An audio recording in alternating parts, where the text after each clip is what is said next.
A little paranoia among friends is probably my favorite episode of the bunch, because it turns Bert into a government agent. The people of Toluca, New Mexico think that they have an alien problem, and that their loved ones are being abducted. However, the real reason is much more grounded and believable. It's a graboid. Bert and Tyler are tasked with going to the town and helping out. Except the citizens there don't want help. They all believe the alien story, and furthermore, think that their loved ones will return once the ETs are done with them. Bert meets with the locals and basically becomes enemies with the whole town. You're all nuts. Yelling at them for being so stupid to believe in UFOs and little green men. But they know the truth. The government sent Bert to cover it all up. It's funny seeing the shoe on the other foot, and meeting a whole town that's more of a conspiracy nut than Bert. Oh, government plans. I beg your pardon. Telling all this information to the townsfolk is Cecil Carr, who hosts a radio program everyone listens to. His wife is one of the ones missing, and it all seems to stem from a satellite dish. This dish is planted to try to attract the aliens, but it has a side effect. Its vibrations also attract a graboid. But of course, only Bert and Tyler know the truth. For now. The town retaliates on their new guests, taking out Bert's seismos and slashing his tires on his beloved power wagon. In the end, Tyler has to make up a story about how they're the ones that are right. Him and Bert are the government agents in charge of the cover-up, and the evil alien is actually a graboid. The locals accept this and join our heroes in fighting the giant monster. They all go to the satellite dish, where Cecil's already at, preparing for what he thinks is the alien's return.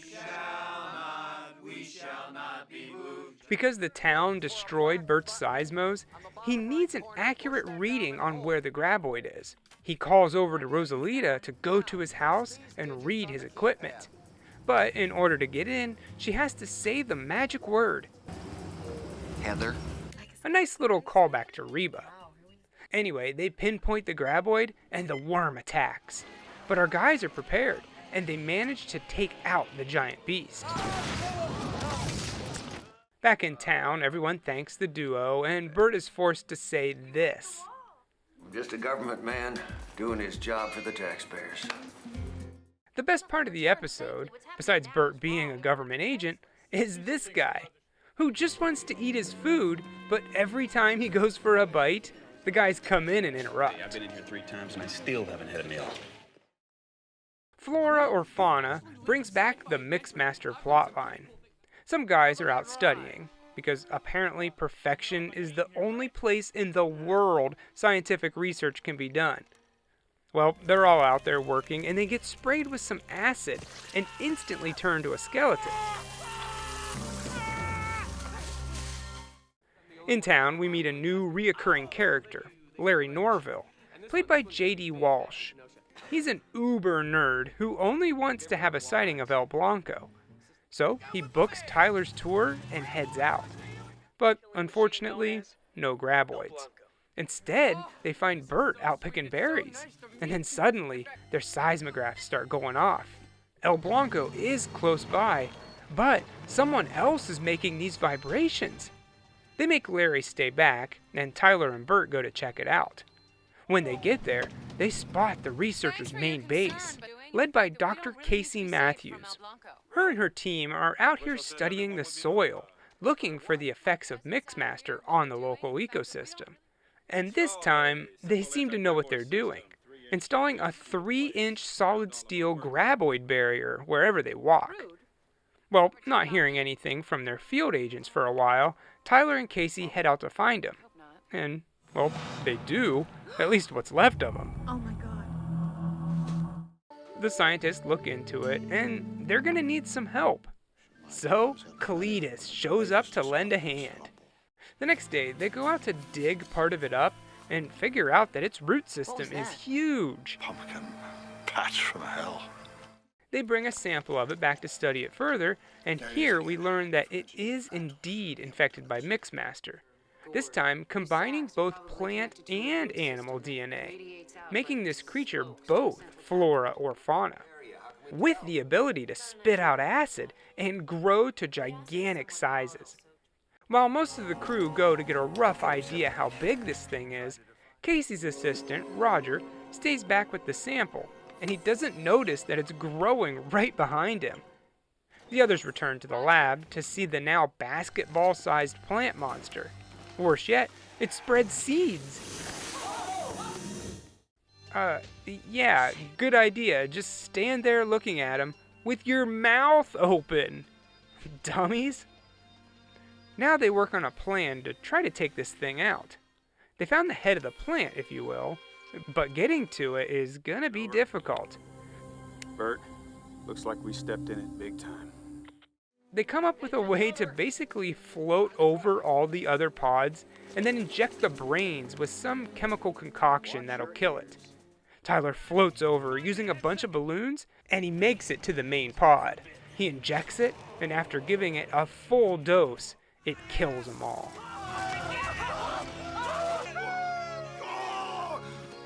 Larry takes Cletus back home, but before heading out, he asks him a very important question. You guys in the old lab, you ever do experiments with time travel? Graboid Rights is hands down my least favorite of the series. It's okay, but I don't really like what they did to Mindy's character. They turned her into a Graboid Rights activist. That just makes no sense. She's one of the ones who saw these things firsthand, and now she's trying to protect them? Plus, she was a little girl when it all happened. I would assume she would still be in therapy. To make matters worse, she dropped out of school to join this dude in the cause. So all that work in selling an ass blaster just to drop out? Okay, great. The person behind the movement is Dr. Ellie Bergen, who studies the effect of humans encroaching on Graboid territory, which Bert argues they're coexisting, not encroaching. She believes that just by living near El Blanco, the Perfectionites are killing him. So yeah, Nancy meets Mindy's new boyfriend, Chad, who's a real Chad. Mindy tries to get her mom on her side, but at least she knows better. And we do see that something's up. Most of the activists are just marching around holding signs, but some of them seem to be up to no good. Even going as far as toilet papering Bert's compound. A ballsy move for someone who takes pride in his guns. Bert and Nancy take the doctor's evidence to Casey, who confirms that the data does seem accurate. El Blanco's dying. But Bert's confident. If a Graboid is killed by a couple humans living around it, then it would have been extinct ages ago. Bert takes some samples, and the locals are starting to see it now too. El Blanco isn't acting right. After one of the guys working with Chad is eaten, the group finds a mysterious substance left over, which turns out to be poison. The activist group is actually slowly killing the giant worm. But why? Just then, a very sick El Blanco bursts from the ground, about to die. But the group is able to think quickly and work up an antidote, which Mindy, now seeing the error in her ways, chucks into El Blanco's mouth, saving him. So what happened? Well, Chad is actually in the clear on this one. The poison belongs to Dr. Ellie. She says that she had to prove her point, that humans were harming the Graboid just by living here. So she was slowly poisoning him to make it look true. But she never intended on actually killing him. When El Blanco ate that dude, it got a full dose, and just about took him out. After a couple of days, El Blanco's back to normal, and Tyler can resume giving tourists a ride to try to get a sneak peek at him. Mindy goes back to college, and everything's wrapped up in a neat little bow. Water Hazard brings Melvin back into the picture. But this time, he's given up on buying out all the Perfectionites and moved on to making a world-class golf course. That's not right. And it turns out that the fountain is broken.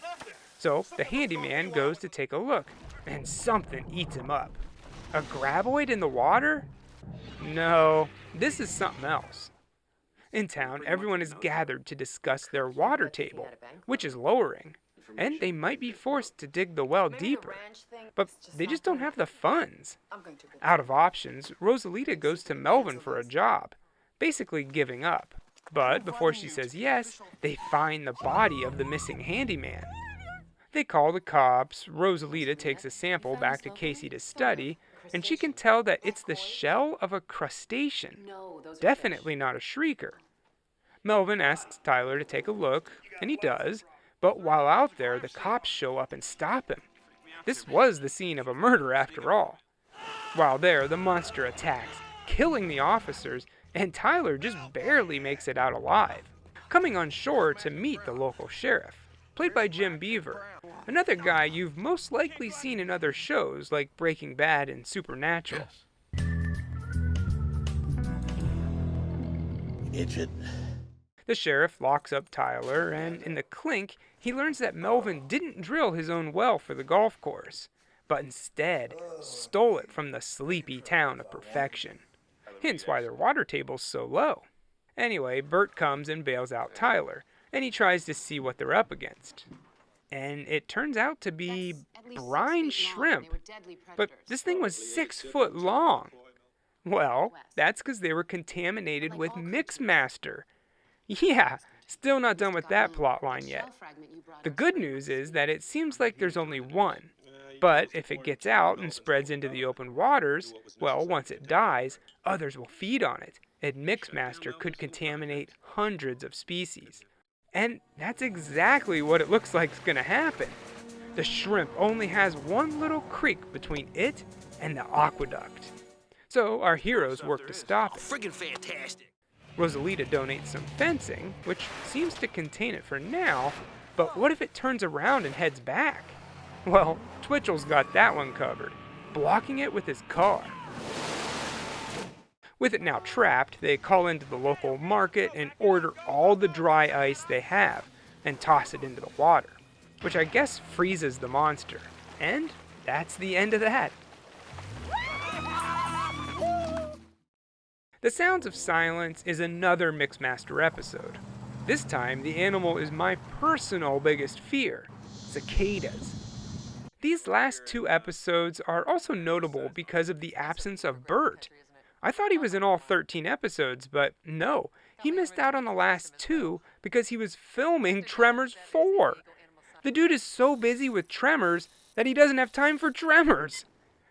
In his place, in this episode at least, is Dr. Donna DeBevic, who's kind of set up like a potential love interest for Bert, if the show were to continue.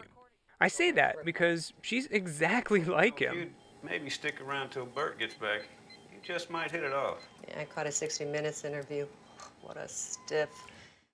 She studies animal sounds and has taken an interest in, you guessed it, El Blanco. But there's something else making noise here, and it's loud. In town, we see that Larry's back, and causing trouble like always. He's still a graboid nerd, and now he's here to stay.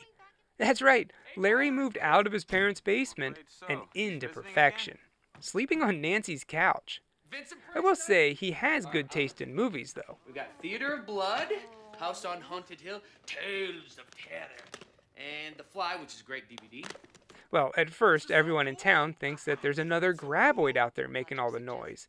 But Rosalita soon figures out, no, it's bugs.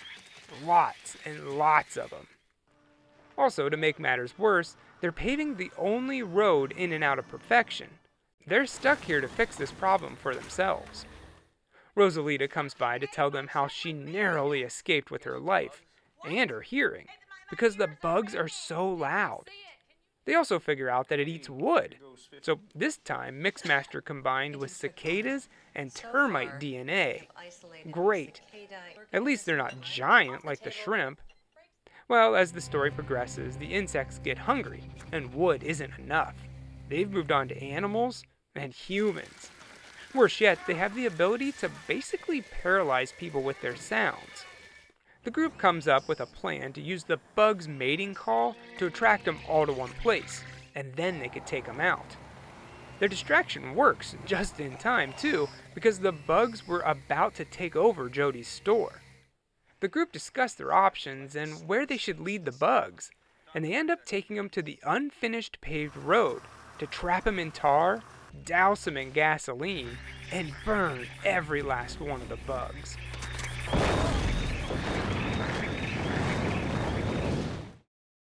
The final episode is The Key, and gives us some closure on old Frankie the mobster. Remember him?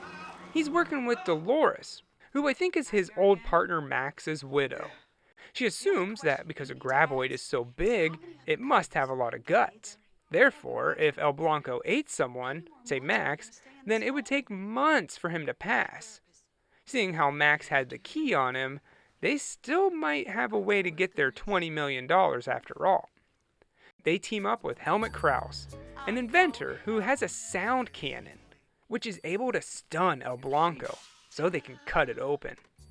Right from the get-go, you can tell Dolores is conning these men, using them to get what she wants, and when she's done with them, she'll off them. Meanwhile, there's a subplot with Larry trying to find a new mysterious monster. He might be onto something. With how Mixmaster's been working in the valley, you never know what you might get. And here, we never get a good look at it. So he names it Invisibat. Later on, Dolores comes into town for the Graboid tour, and Tyler shows her to all the hot spots, including the old abandoned Jessup place. Later that night, Larry wanders into Jody's store to get a better look at what he captured on his camera, and inside, he gets a surprise. Frankie's hiding out. Frank locks Larry in the freezer, and in the morning, Jody lets him out, and he explains what happened. So now everyone knows Frankie's back. The next day, the trio's out looking for El Blanco, and they find him. Dolores uses Helmut as bait so Frankie can shoot the graboid with the sound cannon. And as cruel as it is, their plan works. But before they can start cutting, Tyler and Rosalita show up, so they have to hide and wait. Tyler calls in Twitchell, who comes to look at the confused worm. What's up with a siren, Twitch? We're in the middle of the desert. Just always wanted to use it, all right? A local vet takes a look at El Blanco and thinks maybe he had a stroke, but he needs proper working facilities to do a scan. So they load it up in the back of Tyler's truck and take him into town. At first, the criminals think this is bad, but really, our heroes are just making it easy for them. Now they can steal the truck and do whatever they want with the monster. They take it to the abandoned Jessup place where Larry's hiding out looking for his creature. Here, the bad guys get ready to cut it up. But why should Frankie do all the dirty work when he's got Tyler right here? He gives him the chainsaw and tells him to start cutting. But what Frankie doesn't see is Larry's working on getting the sound cannon. Tyler makes some noise so Larry can get the gun, and once he does, he aims. But then, Invisibat attacks, and he misses his mark. That's okay. He's still stopped the bad guys, and Tyler's in control now.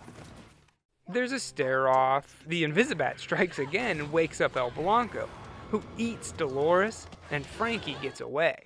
But that's okay. He doesn't get too far.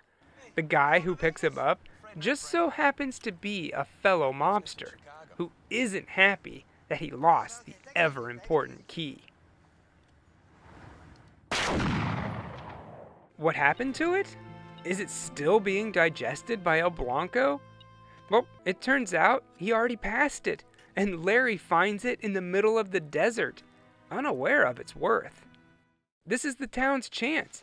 They have El Blanco loaded up on a truck. They could take it to a zoo or a protected enclosure, finally get rid of it, and go back to living their lives like normal. But I'm guessing at this point, they still thought there was going to be a season 2. So they just let him go. It does sort of get to the point where I'm like, just leave perfection already. I get that it's your home, but if I had giant underground worms and heat-seeking monsters and acid-spitting plants and a giant bacteria monster that wanted to suck me dry, I think I'd just leave. But that was the Tremors TV series. It really wasn't as bad as I thought it would be. But like anything else, there was a lot of drama and studio high-ups making dumb decisions. One of which was some bozo decided to air the episodes out of order. So if you were watching them on TV, you'd be all confused. Not every episode rolls into the next, but some plot points do carry over. So it's best to find the correct viewing order online and follow that. The order in which I recapped them is the proper order. Another disappointment is the lack of returning characters. For the most part, the entire series takes place in perfection, right after the third movie, so I would expect to see all of the citizens there. And yeah, they're here, but in name only. There's only 2 characters that returned from the movies to do the show: Bert and Melvin. That's it! Nancy, Jody, Mindy, they're all played by different actors. Now, I understand there's scheduling conflicts and contracts with other projects, but still, it's a bummer. It's funny though, I actually think I prefer Nancy from the TV series more than the movies, but that's just personal preference, I guess. Whoever it is that got Christopher Lloyd on the show, however, you, sir, deserve a handshake. As you can see, Michael Gross is the face of the Tremors series, but behind the scenes, the guy who put his heart and soul into these movies is no doubt S.S. Wilson. In my research for this show, I found a QA on Stampede Entertainment's website that is so well done. Seriously, just any question you would ever have about the show has been asked here and answered by S.S. Wilson himself.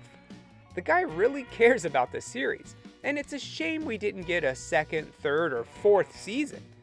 Back in 2017, Tremors fans like myself got super excited when we found out Kevin Bacon was on board for a pilot for another Tremors TV show.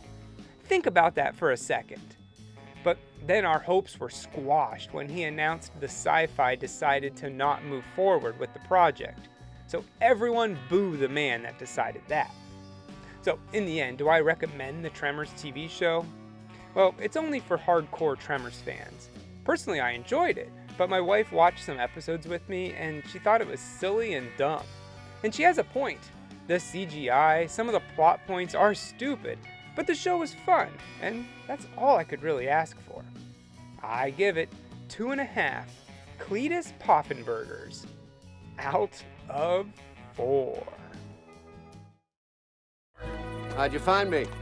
I stuck a small tracking device on your bumper about 6 months ago. Just kidding. Saw you parked out front.